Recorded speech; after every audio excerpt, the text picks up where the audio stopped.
Ce jeudi se déroule la première édition de ce festival Média en scène. C'est un festival qui se veut une fenêtre sur les nouvelles technologies de demain. Initiative de France Info avec le journal Les Échos. 3 lieux de rencontre, Radio France, Les Échos et France Télévisions. On rejoint tout de suite Christophe de Vallombra. Christophe, je crois que vous allez nous donner un petit aperçu ce matin de Média en scène.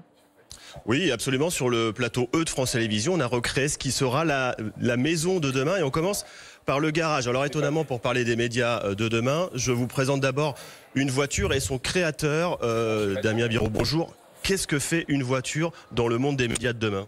Une voiture pensée aujourd'hui, c'est avant tout une voiture électrique qui un jour peut devenir autonome. Donc elle est bardée de capteurs, d'émetteurs, de récepteurs. Et donc ça en fait avant tout une voiture connectée. Ça veut dire que demain, cette voiture va rouler toute seule et à l'intérieur, on fournira, nous, des contenus médias. Exactement, vous pouvez à la fois la conduire et au bout d'un moment, vous pouvez lâcher le volant quand vous voulez. Merci beaucoup Damien. Je vais montrer sa petite sœur à cette voiture. Elle est ici, elle fonctionne déjà, c'est un modèle de course. Ça roule en compétition, c'est tout électrique, ça monte à des vitesses incroyables et surtout, venez voir, c'est à la fois dans le monde réel, ici dans le garage, et dans le monde virtuel. Vous avez sur le jeu cette voiture que vous voyez ici, que l'on peut piloter à distance. Et demain, on pourra barder de capteurs, suivre les voitures par exemple des 24 heures du Mans et permettre à nos pubs de jouer avec l'événement en direct. Et peut-être même en 8K. Fabrice Massin, bonjour. Pourquoi la 8K est essentielle pour la télévision de demain ?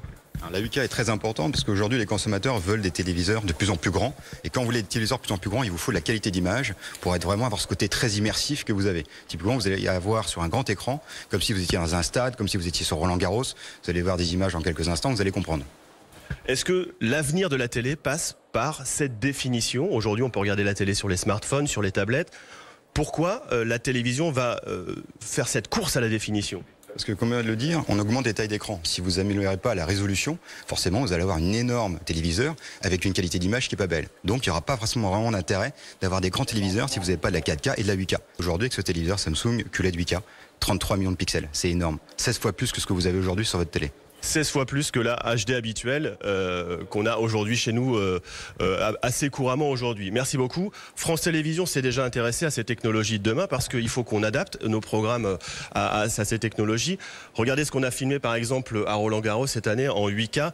Une définition jamais acquise. C'est encore très cher les contenus en 8K. Pour l'instant, on prend de la HD et on l'extrapole sur ces télés-là. Mais demain, vous aurez effectivement cette définition encore jamais atteinte. Nous travaillons également sur les médias de demain, sur ces petites enceintes que vous avez peut-être déjà chez vous. Il en existe différents modèles. Par exemple, celle-ci est un nouveau modèle. Regardez, Alexa, ouvrir les carnets de Julie. Souhaitez-vous que je lance la recette du cake aux fruits confits ? Oui.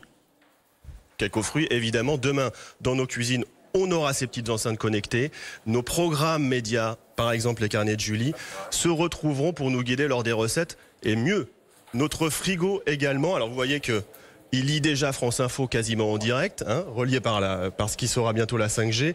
Il nous donne également des recettes de cuisine. Il nous dit exactement ce qu'on a dans notre frigo sans être obligé de l'ouvrir. Il nous prévient quand les dates de péremption arrivent et il nous propose d'aller racheter des œufs ou du lait si jamais il va en manquer. Ça, c'est également un support des médias de demain. L'ensemble de ces contenus sera diffusé par cette antenne. Je ne sais pas si vous arrivez bien à la voir. Cette petite antenne que vous voyez là, c'est la 5G. C'est 10 fois plus rapide que la 4G dans environ 2 ans vers 2020, on en sera à être mis en place. Vous pouvez retrouver toutes ces infos sur notre plateforme France TV Lab.